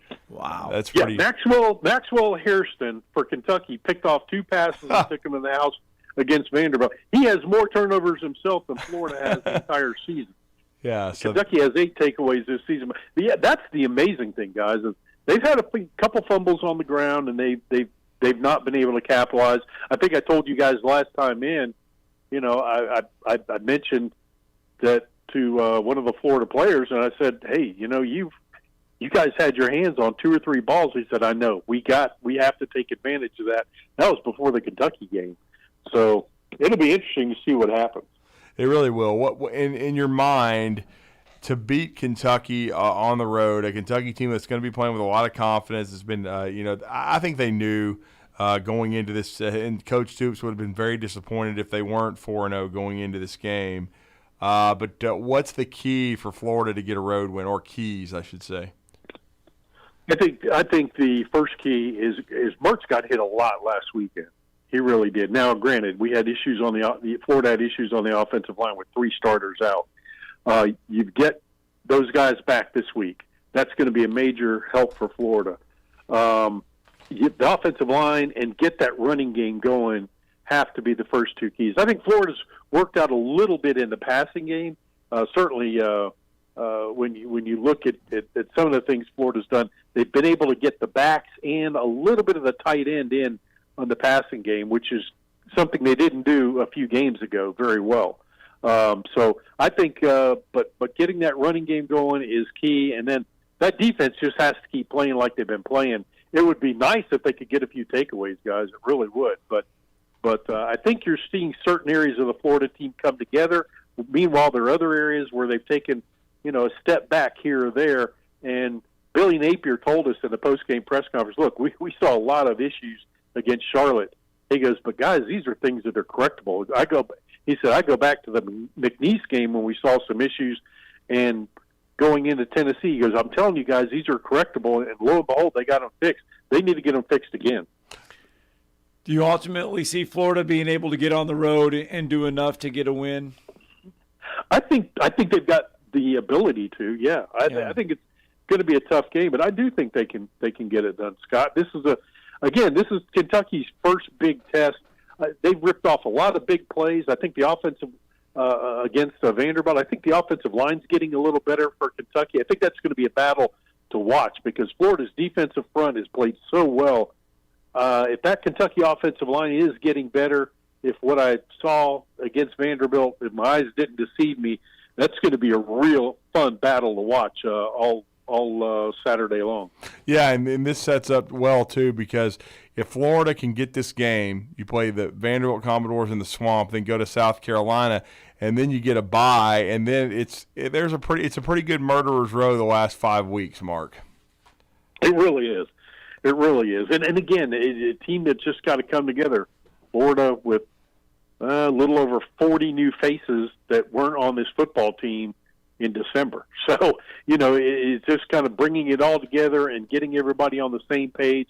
And they've done a good job in some areas. Other areas, they still have some work. But you're right. The schedule sets up well for Florida right now. And if you can take care of your business, the opportunity is there, but it's up to you to now go out and make it happen. It really is. Well, Mark, great stuff. Let everybody know how to follow you, man.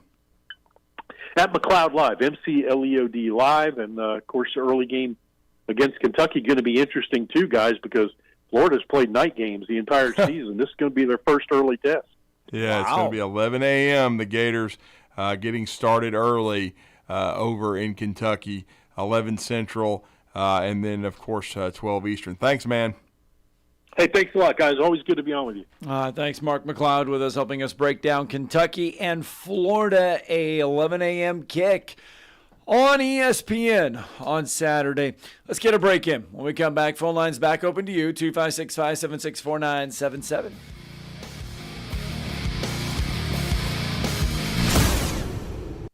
You're listening to Talkin' Ball on 97.7 ESPN, The Zone. Only one new accident. This one's in Decatur, 6th Avenue and 14th Street. I think most of the blockage there is on 14th. No injury reported. And we still may have problems with the railroad crossing arm on Old Highway 20 at Seegers Road. Someone dies from heart disease every 36 seconds. Dr. Randall Burns and the team at Huntsville Heart Specialist on Bob Wallace Avenue can help you keep your heart healthy. Captain Nick in the North Parkway Popeye Skywatch Traffic Center. Tom Abraham here for my friend Brian Hamaker and his team at North Alabama Mortgage. Look, buying a home is the biggest purchase you will make in your life, and it can be a bit intimidating, so you want people that can help walk you through the mortgage process and get you the best deal possible. That's what North Alabama Mortgage does, and they do it in Alabama, Tennessee, and Florida, from first-time purchases to refis, conventional, VA, FHA, and USDA loans. They have the solution at North Alabama Mortgage. Visit NorthAlabamaMortgage.com to learn more. That's NorthAlabamaMortgage.com. Chapman Commercial Realty, your source for Alabama commercial real estate. Chapman Commercial Realty has the experience and expertise you're looking for when making commercial real estate decisions. If it's office space, retail space, investment property, or project development, Chapman Commercial Realty is your answer. Call Bill Chapman today at 256-656-8413. That's 256-656-8413. Or find them online at chapmancommercialrealty.com. Tom Luganbill here for my friends at Woody Anderson Ford. Bobby White and his team take great pride in their service department, and you can see it the moment you walk into those beautiful new service lanes. And just like a championship team, they all work together to make sure your experience is second to none, whether you drive a Ford or not. Also, check out the gold certified pre-owned inventory at Woody Anderson Ford for great deals every day. Stop by and see them at Jordan and Sparkman or at Woody Anderson of Madison on Hughes Road, or visit WoodyAndersonFord.com. Gunner's Landing is one of the Tennessee Valley's finest golf experiences. Just 35 minutes from downtown Huntsville, Gunner's Landing's 18-hole championship jewel is open to the public 7 days a week. Located in the foothills of the Appalachian Mountains, Gunner's Landing offers you a golf experience like no other. With beautiful Lake Gunnersville views throughout the round, Gunner's Landing is golf the way nature intended. Gunner's Landing's club repair shop offers a full range of services, including re-gripping and adjusting the lofts and lies of your clubs, even putters. Since the work is done in-house, your clubs will be returned to you in a timely manner. Unmatched in the North Alabama area, it is Gunner's Landing. Schedule your tee time today at gunnerslanding.com. That's gunnerslanding.com. Isn't the story of the prodigal son an amazing story? Basically, a rowdy boy who literally wished his father dead ran away and consumed his wealth with hard and fast living. Yet the father looked for his return every day, and when the boy got tired of eating pig slop, he decided to return. What did the father do? As soon as he saw that boy, he ran to him, threw his arms around him, and killed the fatted calf for a great celebration. Hey, I'm John Dees, pastor of the Cross Point Church. If you're looking for a church home, come see us, smack dab across the street from the YMCA in Madison. Each week, they lace it up. Each week, we'll present our Team of the Week. Get in here! I got one thing to say! So it's time for the Bryant Bank Team of the Week presentation. And with that being said, it is indeed time for us to name this week's Bryant Bank 97.7 ESPN The Zone Team of the Week.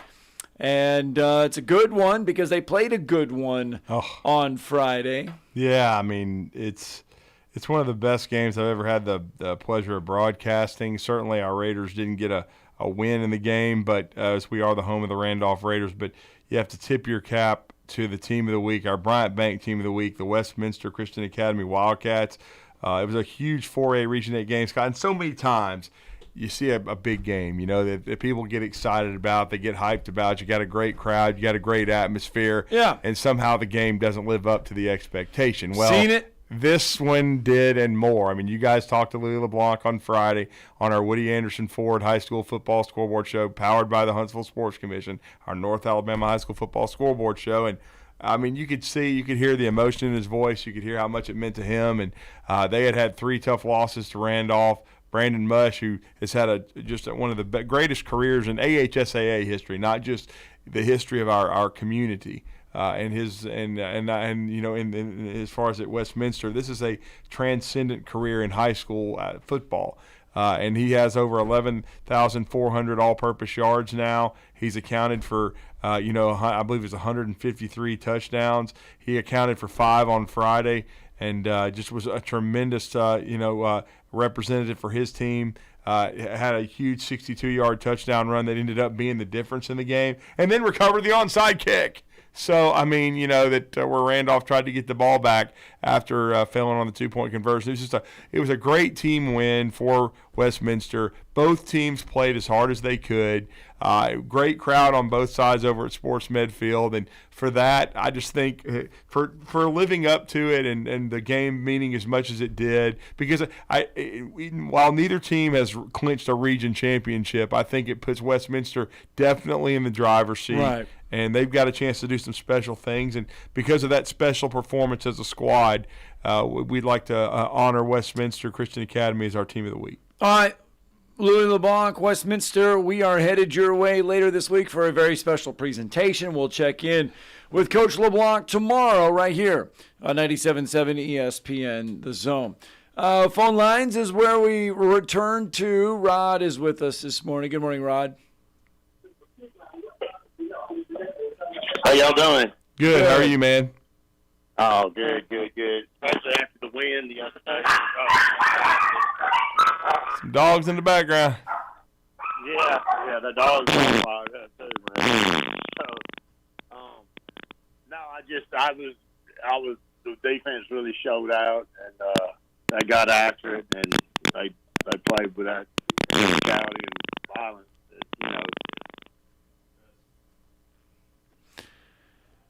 Yeah, we had a bad connection, Rod. Sorry about that, man. Yeah. But anyway, no, he was going to laminate on the fact that the Alabama defense showed up. He was talking about how well the defense played. They did. They played well on all three levels. Yeah. Defensive line played winning football, no question about that. They got some pressure. They did a much better job than they did against Texas. The outside linebackers, Chris Braswell, 1.5 sacks. Dallas Turner, 2 sacks. They did a great job. He got 1.5 sacks from Tim Smith. We just talked about the D-line. So, the front seven was much, much better. They did a good job against the run as well. Ole Miss, Judkins, I think, had 13 carries for 56 yards. And the secondary, they got a big interception, an INT from Terrion Arnold, game-high 8 tackles, 2 passes defensed, an interception for him. There wasn't a lot of bust. They did have a couple of miscommunications on the touchdown drive. They were leaving some backs out of the backfield open, and they did, allow Jackson Dart to run in the third down quarterback draw. But other than that, after making adjustments, the defense did their job. But we're going to bring Rod back in. What's up, Rod? I think we got you back now. Yeah, I was going to holler at you too about the recruiting. Sure. D lineman. Top dots D lineman looking at us or whatever. Not right now. I mean, now they're probably going to be some things change, maybe down the stretch in November and into December, but not any real new news there. I mean, they've got a kid coming in who should be coming in, from Canada. He's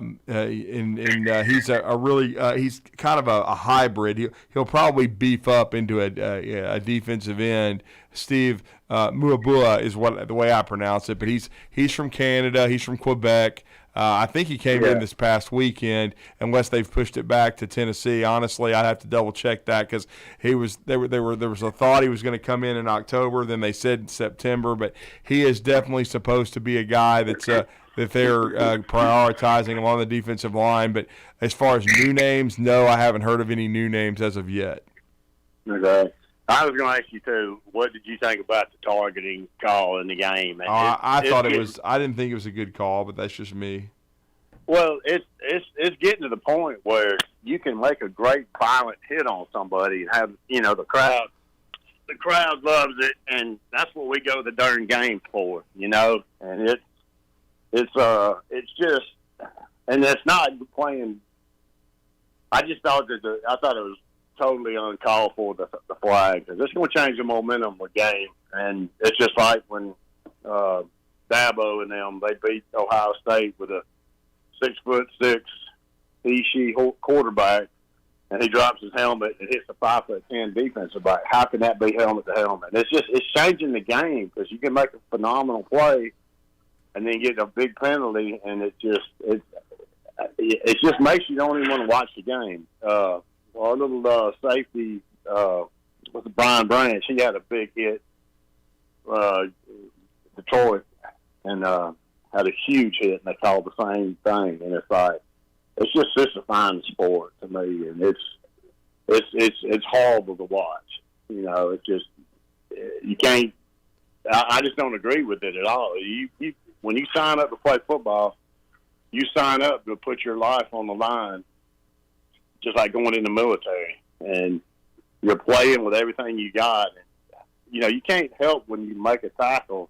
It's like a car wreck every time. You can't break down just the right way. You don't know how you're going to wind up landing, and you can't go up there turkey neck tackling somebody who's going to get your back broke.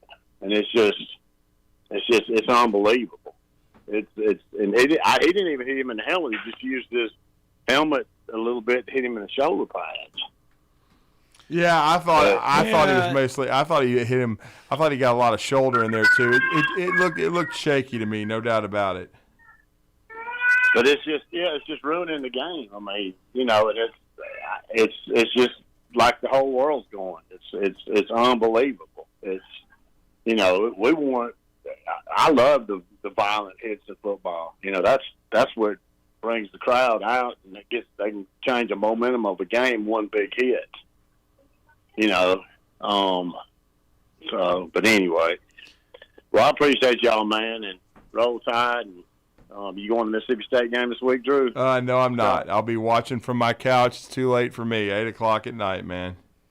All right. Well, I'll be there to pull the tide through. But, hey, I appreciate y'all. Have a great show, man. Roll tide. All right, thanks. Let's get a break in when we come back. John Hale's going to join us from Lexington.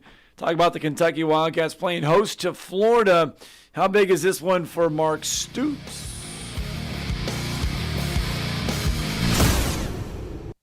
You're listening to Talkin' Ball on 97.7 ESPN The Zone. From the Fox 54 Weather Center, I'm Chief Meteorologist Jordan Dressman. A mostly to partly sunny sky this afternoon, maybe an isolated, widely scattered shower or thunderstorm. Otherwise, it looks like temperatures are going to climb into the mid and upper 80s. Some of us could end up seeing the lower 90s. Dropping into the mid 60s through the overnight, early into your Wednesday morning. Much the same for Wednesday afternoon, a partly sunny sky. Temperatures climbing into the mid and upper 80s. An isolated, widely scattered shower or thunderstorm certainly can't be ruled out. I'm Chief Meteorologist Jordan Dressman on your home for ESPN Radio, 97.7 ESPN The Zone. Only one new accident. This one's in Decatur, 6th Avenue and 14th Street. I think most of the blockage there is on 14th. No injury reported. And we still may have problems with the railroad crossing arm on Old Highway 20 at Seegers Road. Someone dies from heart disease every 36 seconds. Dr. Randall Burns and the team at Huntsville Heart Specialist on Bob Wallace Avenue can help you keep your heart healthy. Captain Nick in the North Parkway Popeye Skywatch Traffic Center. Are you tired of chasing a roofing contractor to show up on time, or even show up at all? I'm Sam Fleming with Fleming Roofing and Restoration. Our motto at Fleming Roofing is we show up. Our goal at Fleming Roofing is to provide the reliable customer service that you deserve, and we have the resources to meet all of your roofing needs: residential, commercial, industrial, replacement, or repairs.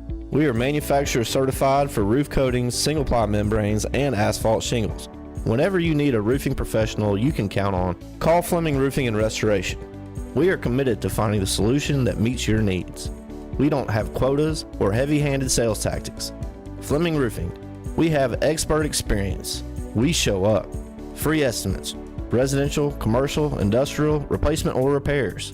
Check us out at FlemingHSV.com.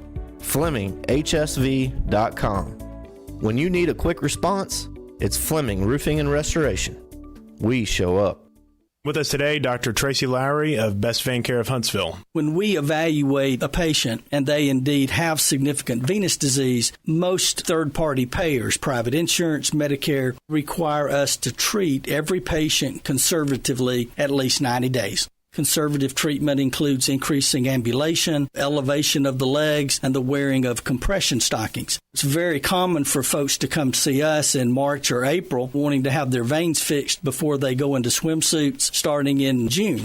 When we see someone in March or April, they're going to require at least 90 days of conservative treatment before we can even go to the insurance carrier to get permission to treat their veins. So if you think you have a venous problem, now is the time to come in and get a free screening so we can determine whether or not you need something evaluated.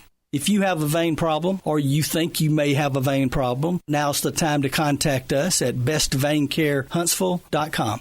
The kitchen is the heart of any home. It's where the family gathers. It's where kids discover old recipes and make them their own. Just starting out or just now getting started on the dream kitchen you've always wanted? I'm Chris Haygood, and from all of us here at Bob Wallace Appliance to the home builders and the homeowners of the Huntsville area, a heartfelt thank you for buying local. We're in Huntsville, Florence, and Coleman, and online at bobwallaceappliance.com. You've got to experience Toyotathon at Bill Penny Toyota. They've got the selection with over 700 new Toyotas to choose from. And they've got the extras with Bill Penny perks and a 10-year unlimited warranty. So get on over to Bill Penny Toyota today and experience Toyotathon. Bill Penny Toyota in Huntsville and online at BillPennyToyota.com. Bill Penny's Toyota 10-year unlimited warranty is valid through the 10th year of ownership. Valid on new vehicles only. See dealer for details. Tom Luganbill here for my friends at Woody Anderson Ford. Bobby White and his team take great pride in their service department, and you can see it the moment you walk into those beautiful new service lanes. And just like a championship team, they all work together to make sure your experience is second to none, whether you drive a Ford or not. Also, check out the gold certified pre-owned inventory at Woody Anderson Ford for great deals every day. Stop by and see them at Jordan and Sparkman or at Woody Anderson of Madison on Hughes Road, or visit WoodyAndersonFord.com. All right, welcome back. Talking about 97.7 ESPN The Zone. The Kentucky Wildcats have a chance on Saturday to, I guess you could say, make a statement as far as SEC games go. I would say make a statement, right? That's not a stretch. No, I mean, we're going to find out a lot about Kentucky this weekend because Kentucky's schedule has set up well for them. They've handled business. They're undefeated as they should be. We already mentioned their schedule. But they're going to get their oil checked this weekend. If they win this game, I still say this game is of supreme importance because if Kentucky wins this football game, I think they set themselves up at worst, to me, to be second in the SEC East. Now, it gives them a shot against Georgia, and the thing is, the way their schedule sets up, they get them on the road the very next week. So these next 3 weeks are going to tell the tale for Kentucky going into their bye because they play Florida at home at Kroger Field. They go to Georgia and Athens at Sanford Stadium, and then they return home to play against a Missouri team that you and I were talking about, Scott, that's under the radar, got a chance to be 5-0 if they beat Vanderbilt as we expect this weekend. But we're going to find out a lot about the Kentucky Wildcats and Mark Stoops. And he already had a funny quote this week saying that he expects Kentucky fans to be able to pound some beers before 11 a.m. and be ready for this early kickoff. We're going to talk about that with a good friend of ours, John Hale from the Lexington Herald-Leader, and he is joining us to talk some UK football. John, welcome back. How are you? Good. Thanks for having me, guys. Appreciate you joining us. Has this team – I know they haven't really been tested. I know there's been some bumps, though. They didn't play really well. I was kind of monitoring it when I was in the press box in Tuscaloosa when they got started. They didn't play well for much of the Eastern Kentucky game. But what have we learned about Kentucky in your mind up to this point? Yeah, it's a good question. I think we've learned that the defense is what we thought it was going to be. They've got some really nice playmakers on that side of the ball, led by Trevin Wallace, the inside linebacker. Yeah. Deion Walker, the defensive lineman, I think he's a first-round draft pick in a year from now. He doesn't put up huge stats, but he just affects every play with as many linemen as teams have to throw out there to block him. So those two guys lead the way. J.J. Weaver, who we thought was maybe their top defender, has had a quiet start to the season, but everybody seems confident that his numbers are going to come eventually. So I think that side of the ball, they're pretty confident. I mean, the biggest question for the defense going into the year was cornerback, and at least by one metric, Pro Football Focus has them with the top two cornerbacks in the SEC. Clearly part of that is who they've played so far, but it has been a net positive with Maxwell Harrison returning, having 2 pick sixes against Vanderbilt Saturday. So I think we know the defense is good. The offense, I don't know that we know a lot. Devin Leary, for all the hype he had this summer, has backed that up at times. He's made some crazy throws, some really, even the play against Akron where he evaded the couple of would-be sacks in the backfield and found Ray Davis on a check down who ran 58 yards for a touchdown. That was maybe his biggest highlight, but he's made some great just on-the-money, into-space throws too. And then at other times, he's made some really bad decisions and some bad throws. Some of that's probably rust because his season ended early at NC State last year with injuries. Some of it is these young wide receivers are still learning the position, and I don't think they're always in the right spot, so there's still some trust being developed there.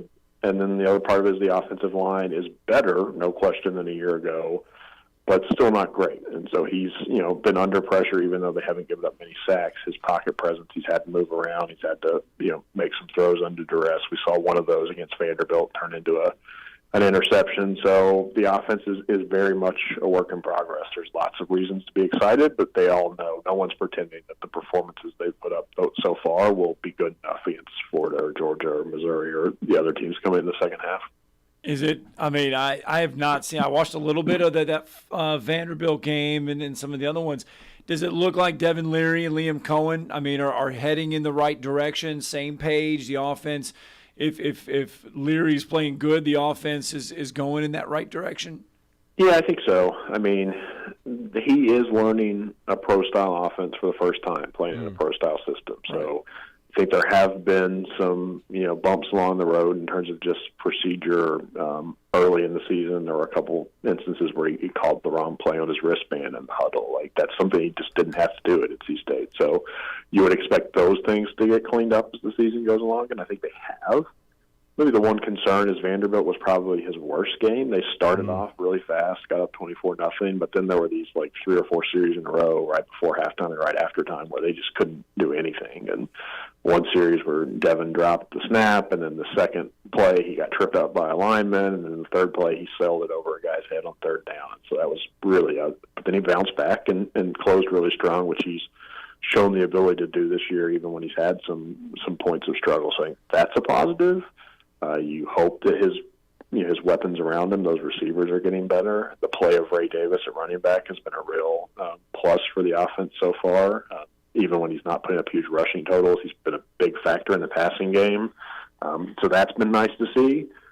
I think they're trending in the right direction, but there's no question the inconsistency that has shown up through 4 games is something that they just got to get it fixed soon, because the schedule is at a point where they just can't afford to, have these long stretches where they can't move the ball.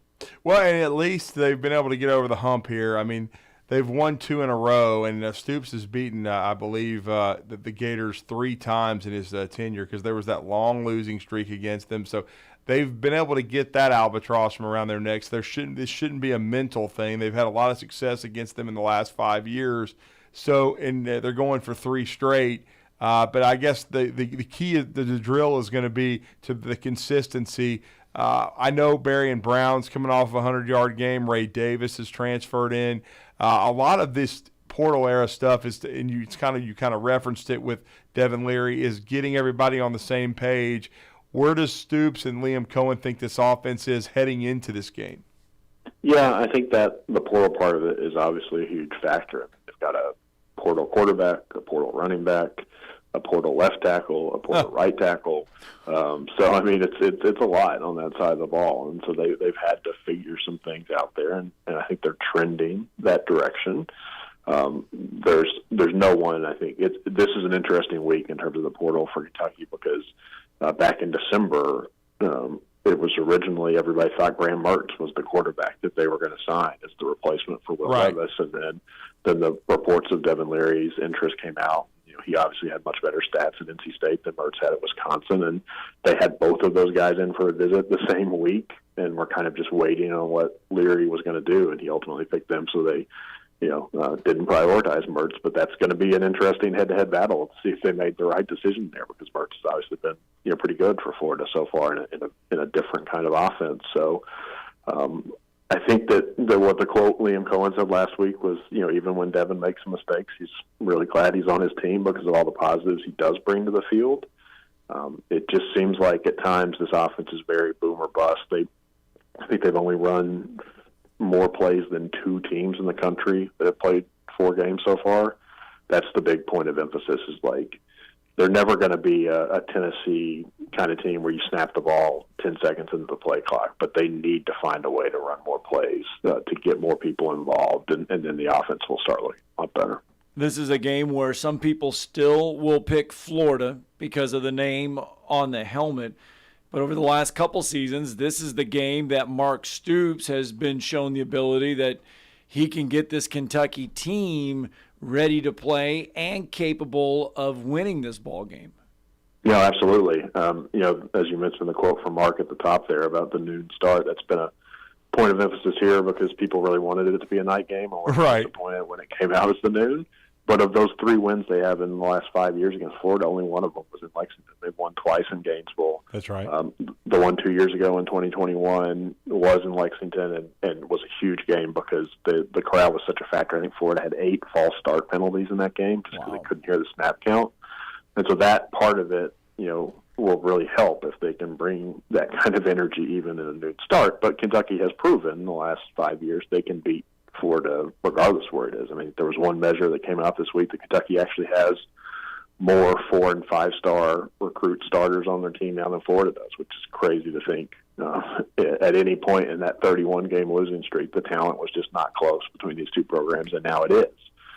So Kentucky, there will not be any sort of confidence issue for Kentucky going into this game. It's just a factor of can they execute.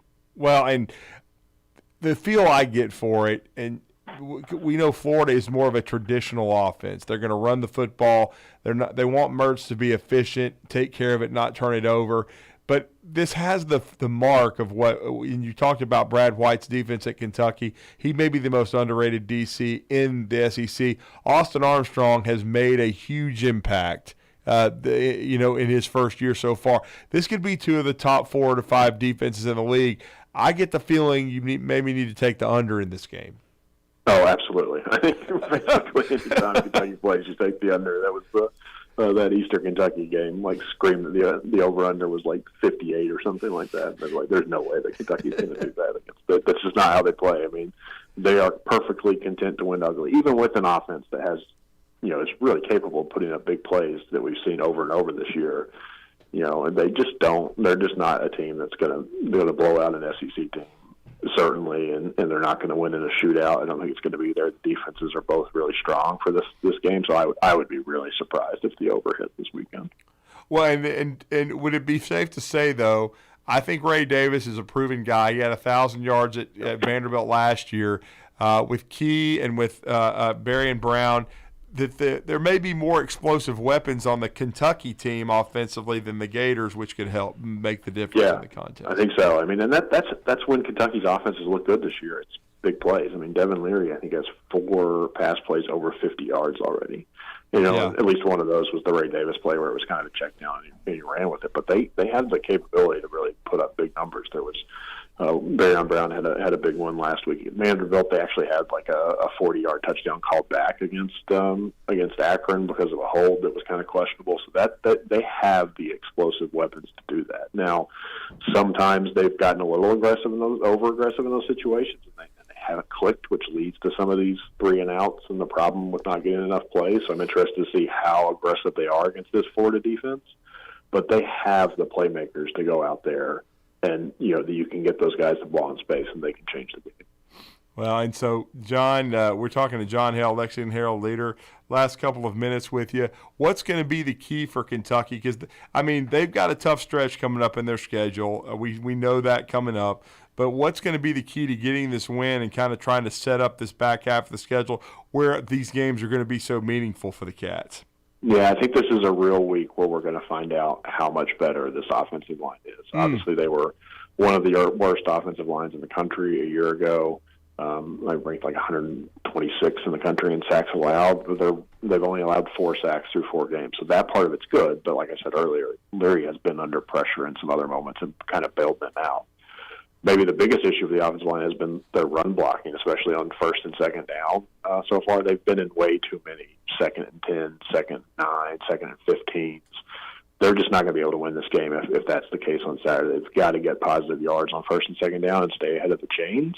And if they can do that, I really like their chances of winning. Yeah, it's a tough 4-game stretch. Florida, at Georgia, Missouri, Tennessee. At least 3 of those 4 are at home for Kentucky.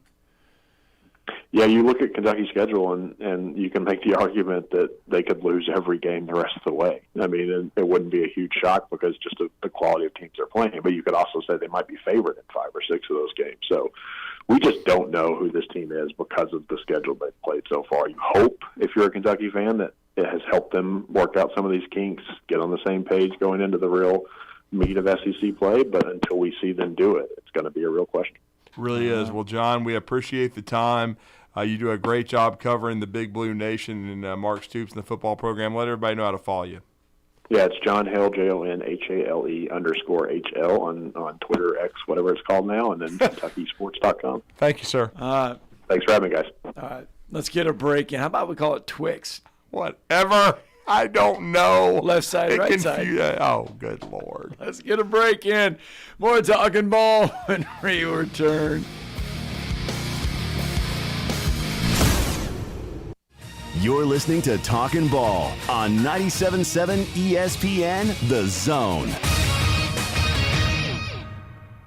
We're beginning to wind things down quickly now. Most everything accident-wise should be out of the way. Our newest one was 6th Avenue and 14th Street in Decatur. Most of the block was on 14th. They should be close to wrapping it up. And haven't had an update on the railroad crossing arm on Old 20 at Seegers Road. That one may still be causing problems. No hose, no mask. You could ask Dr. Sandman, that's Dr. Sandlin, for the medically proven benefits of the Somnodent for sleep apnea and for snoring. Dr. Sandlin, 350-CARE. Captain Egg in the 72 and Jeff Popeye Skywatch Traffic Center. Specializing in simple and affordable rentals, McCurry Van and Car Rental can make sure you have just the right vehicle for your next family vacation, weekend getaway, or if you just need transportation while your vehicle is being repaired. McCurry carries Ford Transit vans and Mercedes Sprinter vans, trucks and work vans, and more. And they offer discounted rental rates for long-term rentals. Now with 4 locations: Athens, Muscle Shoals, Coleman, and Huntsville. Log on McCurryRentals.com to make your reservation now. That's McCurryRentals.com. Since 1986, Full Moon Barbecue has been cooking quality meats low and slow over a hickory wood-fired pit. From ribs and wings, brisket, turkey, catfish, and sausage to the best butts in town. If you're planning a holiday or a birthday party, Full Moon has a large banquet room. And Full Moon is ready for your next catering or tailgate. Just call us and we'll take care of everything. 256-713-0070. Full Moon Barbecue on the Parkway next to Costco. The best little pork house in Alabama. Ann Adams with Berkshire Hathaway Rise Real Estate is the one name to know if you're buying or selling real estate. With years of local experience, Ann Adams offers buyers in-depth knowledge of the local housing market and will narrow available properties down to those you'll be interested in so you can save time when shopping for your new home. If you're ready to sell, Ann offers a seamless process using accurate pricing and expert negotiation skills to make sure you get a fair price for your home. Call Ann Adams today at 256-337-2625 or log on bhhsriserealestate.com. Cashback is not available on gas in New Jersey and Wisconsin. Billy, your gas light's on. We need to stop and fill up. No way, Jen. Gas around here is too expensive. We can make it a little further. Billy, listen to your big sister. You don't need to drive all over searching for the lowest gas prices. Do what I do and use Upside. Upside? Do you live under a rock, Billy? Upside is the hottest cashback app out there. It's free to download, and you get real cash back for every gallon of gas you buy. I use it all the time, and I've already made around $200. You can make that kind of cash back just for buying the gas you have to buy anyway? Yes, I'm looking at the Upside app now, and there's a gas station at the next exit offering 25 cents per gallon cash back. Okay, I'm stopping to download Upside and fill up my tank. Download the free Upside app now to earn cash back every time you buy gas. Use promo code FRIEND to get an extra 25 cents per gallon on your first tank. You can cash out anytime right to your bank, to PayPal, or a gift card for Amazon and other brands. Just download the free Upside app and use promo code FRIEND for a 25 cents per gallon bonus on your first tank. That's code FRIEND for a 25 cents per gallon bonus. Hi, my name is Dan Aldridge. I'm here to let you know about the Aldridge Law Firm and the soon-to-be-announced Legal Town Center. I've been practicing law in Alabama since 1984, and I also practice in Tennessee. And I'm from North Alabama, and I'm here to represent you and take care of your legal needs. For many of us, hiring an attorney is not high on the priority list, and maybe a little scary. but it's something that we all need at some point. So by all means, do your homework. And if you need representation for car accident, wrongful death, medical malpractice, nursing home abuse, or estate planning, or any other matter, just give us a call at 256-534-3188, and you can email me at Dan, that is Dan at danaldridgelaw.com. Dan at danaldridgelaw.com. God bless America. No representation is made that the quality of legal services to be performed is greater than the quality of legal services performed by other lawyers.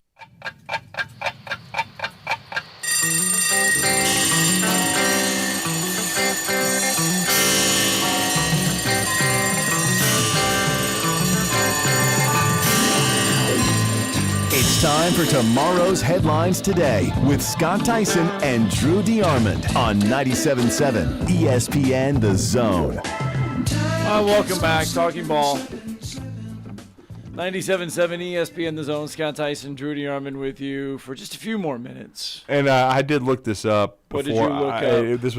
It was a Rod Daly question because we had John Hill on, so we were talking Kentucky. But I didn't remember seeing that he had made it to town for the Ole Miss visit. So Stephen Mbuamua, I'm doing the best I can there. The Canadian from Quebec, the defensive lineman, he is slated to visit officially for the 21st for Tennessee, which is what I thought, but you're just checking. So he will visit officially, it looks like, for the Tennessee weekend, and he's a defensive lineman to watch. He really did a nice job at Alabama's camp this summer. Speaking of Tennessee, I did watch their game this weekend with UTSA. Yeah. Nico Iamale, Moneybags, yeah. Yeah, I got in there for the first time. Got in, saw a little bit of action for the first time. Yeah. Nico Iamaleava, he's the future of this position, and he better be for what they paid, which is probably more than some NFL teams. If speculation is true. Yeah. Yeah. You know, they were talking all about that. him. Joe Namath making comments. Seen enough of Zach. You want to know? This is exactly what he said. Yeah, I found it. Here you go. I mean, we got a minute or so. Why not? Heck, let's do it. Zach Wilson, it almost looks like it's not reacting. It's not like using his talents. He's overthinking things, and he's just not letting his talents take over. Are you saying the same thing as if maybe he's overcoached?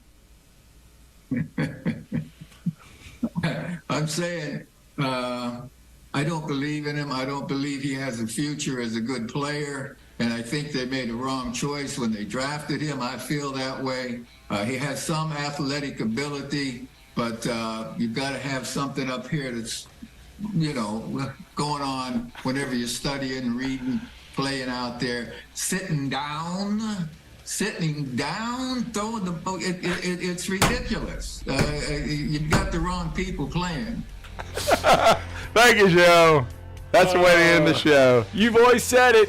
You got to have it from the neck up. Yeah, the neck up at the quarterback position. If you don't, you're dead. But he played against a bunch of tomato cans his senior year at BYU or junior or whatever the hell it was in 2020. The kid can't play dead in a B Western. That finishes off our quarterback conversation for the day.